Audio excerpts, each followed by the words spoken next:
It's the last thing any university wants to happen. A disaster on campus, an explosion followed by fire, chaos, and numerous injuries. Did your baby get hit at all? I don't know, but it hurts. Fortunately, this is not a real emergency. It's a simulated disaster, planned and executed by faculty, staff, and students at Methodist University. A collaborative, practical learning exercise involving 6 different campus departments.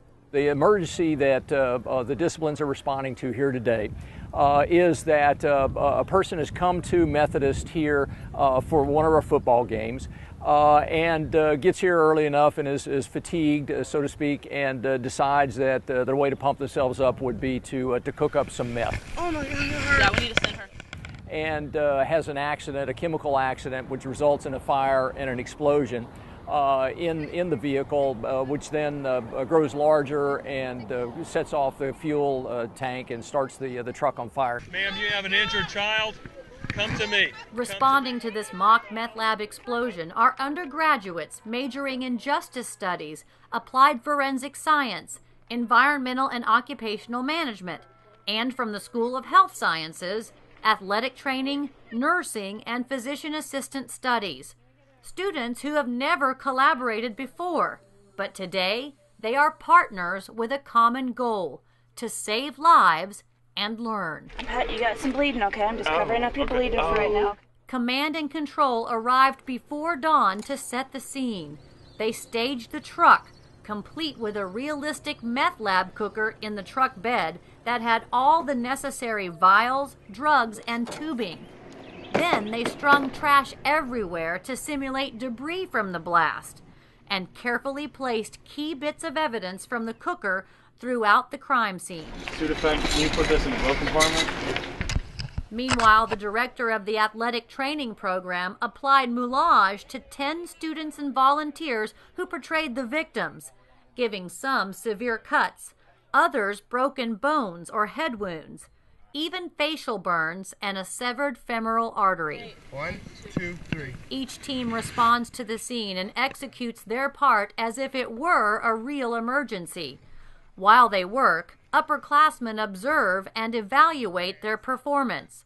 It's what organizers like to call action learning. What I'm looking for is you're going to label the waste. The evaluator is basically the grader and evaluates whether or not they actually engaged in the behaviors that they're educated and trained to engage in this type of incident. All right, sir, some of the EMS are here. They're already taking some people out. They'll be over with you in a minute. I was definitely expecting there to be a good amount of injuries. I didn't expect the children or the pregnant women. I didn't expect the babies, but I guess that's more realistic in such an environment. Putting myself in the victim role and being in the scenario, it was a really unique experience. As the mom character, I was really upset that my daughter I was telling them she was having an asthma attack, and okay, keep monitoring her breathing, and nothing was done to help her. So in the scenario, the mommy role really came out, and it was really an eye-opening experience to see how that felt, even as the victim. I can carry that over into my nursing profession to understand their emotions that are going on. Overwhelmingly, students were impressed by how much they learned from this event, and a big part in their learning experience, both during and after the exercise, involved technology. Having the latest technology is a priority at Methodist University. Students here enjoy numerous opportunities to use the professional tools they will encounter in the workplace. Practical learning experiences provide students with opportunities to safely make mistakes and be better prepared for what they will encounter in the real world following graduation. James, can you hear me at all? I have no response. Going to open up the airway. In addition to live victims, the nursing simulation hospital was equipped with high-tech mannequins that could emulate various symptoms and conditions, such as profuse sweating, bleeding, heart failure, and breathing trouble. The mannequins could also open their eyes and talk to the nurses and PAs working with them. And it's going to release some of that air or any fluid that's in there that's causing you to have difficulty breathing. Is that okay? Yes. Instructors observed the students and could program the mannequins' symptoms. Still easy to ventilate? Every room in the hospital also had wall-mounted cameras to record the emergencies as they developed. Mannequins, live patients, nursing students, and physician assistant students were strapped with GoPro cameras to record their point of view as the scene progressed. Professional videographers and photographers also captured the action. We as humans sometimes have faulty memory. Well, that camera provides ground truth. So, what did I actually say? What did I actually do? What did I see? I can review that later on and learn more from it that way. My students actually want to see how they performed, and so I think that's going to be a very valuable experience, not only for them, but for us as instructors, and then ultimately how we teach students going forward. It'll be interesting to see how we did, because of course you think that you've done worse, and it'll be interesting to see what we actually did and what we did good on and what we all need to work on as a team.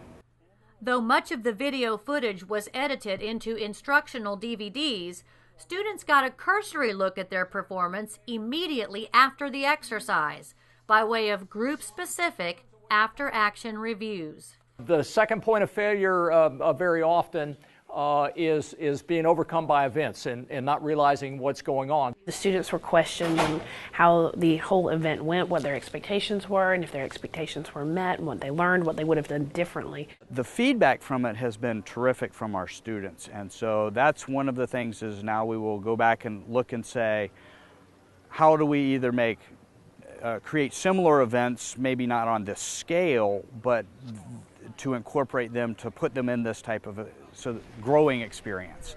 And then ultimately going forward to enhance their overall education and maybe potentially even change our curriculum. Okay, can you stand up?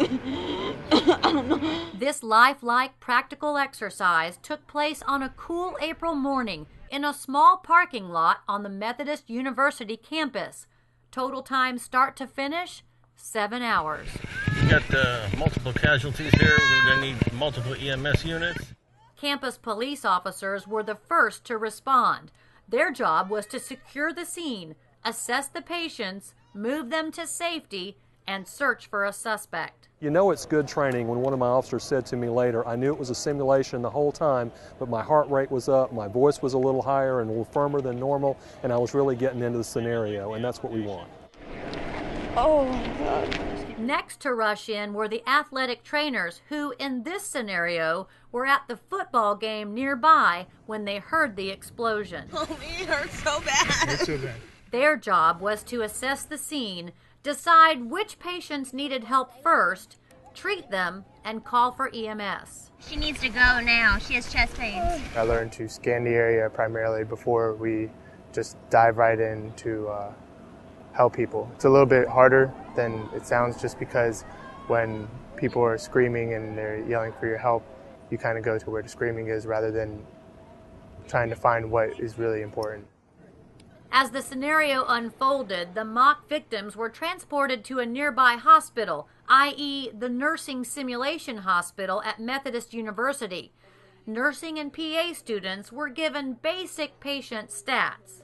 Pulse ox is 96%, breath sounds like fluid auscultation. But just like a real emergency, there were plenty of surprises. He's crashing. Let me get a crash cart real quick. It's amazing to me how much adrenaline you really build up, even though it is a mannequin. It's so lifelike, and that really surprised me how stressed I was. In our rotations, we're with somebody. And we don't necessarily have to do all the decision making ourselves, but in this we were actually thrown in, sort of like a baptism by fire, and we had to do this on our own, and same thing with the nursing program, so it was a great experience. At Methodist University, instructors understand difficult exercises are important for effective learning. Eyes are pearl. Team leader? Yeah. All right, photographer? Back at the crime scene, the forensic science students were challenged to process an entire crime scene, something they had never done before. The students had to identify the evidence, mark and collect it, as well as document the entire area with photos and two-dimensional sketches, all without disturbing the crime scene. We've never done a full scene. We've only done increments of evidence by itself. So it was interesting to learn where the evidence is going to be and how to collect it when it's not in a controlled lab environment. We only had time to collect, I think, 3 pieces of evidence, and so definitely when you're on a real crime scene, I can tell it'll take at least a couple hours, if not more. If this had been a true meth lab explosion, Hazmat would have had to remove the dangerous chemicals and clean up the site. True to its commitment to excellence, Methodist University has one of the best environmental and occupational management programs in the country. So, students who will one day face challenges just like this suited up to clear the site. I wanted them to learn how to put on the suits, how to respond, how to use test methods, how to clean up, and I think they did a pretty good job. Wearing their Level B Tyvek suits, the first set of environmental and occupational management students contained a gas leak, tested several substances to confirm they were indeed hazardous, then hit the decontamination showers to remove the chemicals they were exposed to. It's an excellent teaching tool because they learned from experience what worked, what didn't. Once the chemicals were contained, cleanup crews came in to remove the hazardous materials. There were many lessons learned from this exercise, and every lesson learned was achieved in a safe environment where no real harm could be done. What I heard with the students as they were finishing it up is how amazing this experience was, how much they enjoyed the collaboration, and what a wonderful preparation for the real world when they become healthcare professionals, that they've had a chance to work alongside nurses, other practitioners, physician assistants. The athletic trainers are involved with this, forensic scientists, all those that come into play in any incident, any disaster, any accident, and have that experience here at Methodist University and our simulated hospital and the other facilities that are involved today. I don't think it's matched anywhere. You might wonder why a school the size of Methodist University, with roughly 2,400 students, would endeavor to orchestrate such a large, multifaceted exercise. The answer is simple. It's about the quality of education and experiential learning. The action learning, the real learning experiences that students get here at Methodist University are the type of learning experiences that almost no other university in America it gives to their students, especially at the undergraduate level. When we were developing these programs and as we were planning these facilities, it was within mind that we would have the opportunities for collaborative experiences and integrated experiences. Methodist University was able to support this mock disaster with a technology grant from the federal government. This exercise is covered under funding supplied to us by the Department of Education in Washington under something called a Title III grant. There were over 400 applications and only 40 schools were funded, and the year we applied, we were one of the 40, so we were very, very fortunate. More than 60 Methodist University students and 20 faculty members collaborated on this disaster drill, an event faculty members began planning some 8 months ahead of time. We actually have been thinking about this collaborative exercise for actually a few years now, but the actual hands-on, brainstorming, script writing, getting the equipment, deciding what to do, all of that, the storyboarding, what have you, we did beginning in August.